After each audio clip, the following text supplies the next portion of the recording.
The best laid plans of mice and men, so the saying goes.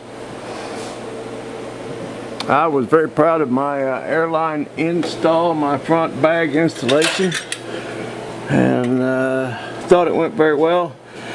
I was kind of happy with the way I routed the air hose going to the front, because it goes in through this rubber grommet. I cut a hole here with the plasma cutter and put this rubber grommet in, and my airline, half-inch airline to the front bag is inside. This is a outdoor irrigation tubing, and that just happened to be the right size. That hose or airline slides right inside that, so that just very neatly tucks in along the frame on the inside and is protected inside that irrigation hose all the way back.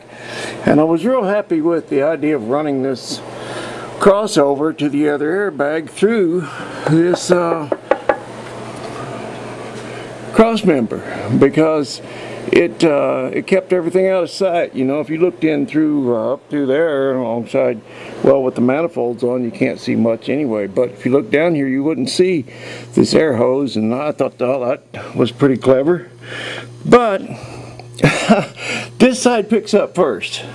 The driver's side picks up first, and I don't like that. I don't want one side coming up and then the other side coming up.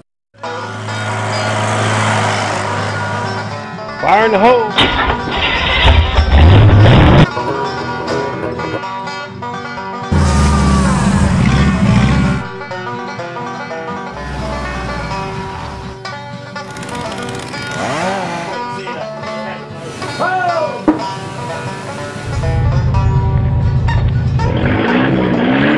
I do believe my pants are on fire. Well, I'm supposed to. Third rattler up. So, I think the remedy to that, we believe, the theory is anyway, what some of the big boys tell me, is that they all need to be on a separate valve. Each bag needs to be on a separate valve, and then of course you can put in a flow restrictor in one side if it's getting too much air or more air than the other sooner, if that makes sense. So I am going to take this out. I've got a T-in behind there. I've got to drop this lower control arm down, get that bag out of the way and get in there, but I'm going to take that T out and put an elbow there. I'm going to cut another hole over here, run another line down this other side, put it on each bag on a separate valve. So right now I'm just in the process of getting this bag loose, get it dropped down so that I can get to my fitting on there. Okay. I'll get back with you when I get more done. Well, I got the lower ball joint knocked out and that lower control arm dropped down and the airbag out, and the crossover hose taken loose on the other side, and pulled the whole thing out on this side. So one of the next steps is, I can't go a whole lot further tonight, but I could cut that hole that I need to, and find another grommet. I'll be cutting a hole where at, let's see, right about here, so that I can come down under the frame here and then go down alongside the frame and on back. I might get that done yet. You know, I said I was going to work the swing shift tonight, and I am. That's what I'm doing. I'm working on into the wee hours. It is about midnight 15 right now, about 15 after midnight, and I've got this other new fitting put in this bag, and pressurized that and tested that with my soapy water. Don't see any bubbles. I think we've got a real good fit there, and I'm kind of stuck now.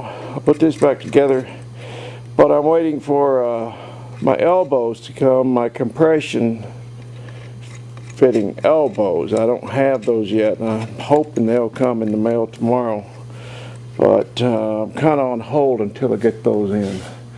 So yeah, other than cutting that hole, that's about all that I can do tonight or this morning. I could put that one back in and run that other hose on that side, but I don't think I want to do that. I think I want to go ahead and put those compression fittings on, and hopefully I won't be taking this thing apart again. Yeah, I'm doing a pretty good job of tearing it apart even without Brown. The only difference between me and Brown is after he gets them tore down, he sets them on fire. Not much of an update, but at least I'm back to working on this thing, and it feels good to lay hands on it once again. So hopefully when I get my fittings in, I'll make some progress and get back with you. See ya. Okay, I got the whole front end re-plumbed. Ran a separate line from each bag to the back and then teed that over to the center, and that seems to have taken care of the issue. It had a problem before. It was picking up the driver's side first and way up first, and then pick up the other side.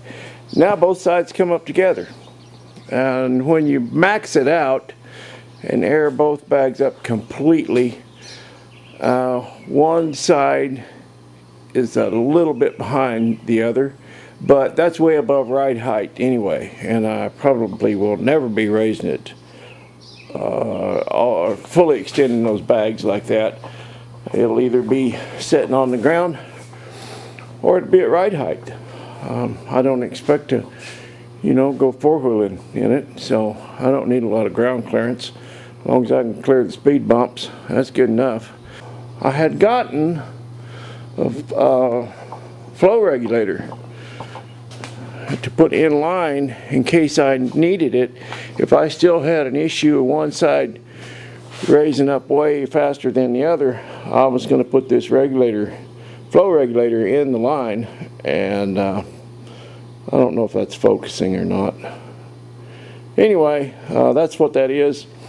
Ordered a couple of those, but I don't think I'm going to need that. Before I forget, gentleman on YouTube, oh boy, the name escapes me right now. Forgive me, please forgive me, sir. I'm just not, it's on the tip of my tongue, but I can't spit it out. But you ask about the harp, and there's the harp. And I think I did a video on the harp. I thought I did a mail call on that. Hopefully I did. I didn't mean to let anybody down. So there's the harp, and it's displayed on my lift along with everybody else's.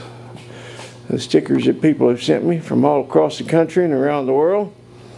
All right, just wanted to I wanted to throw that in there before I forgot to say something about that. Okay.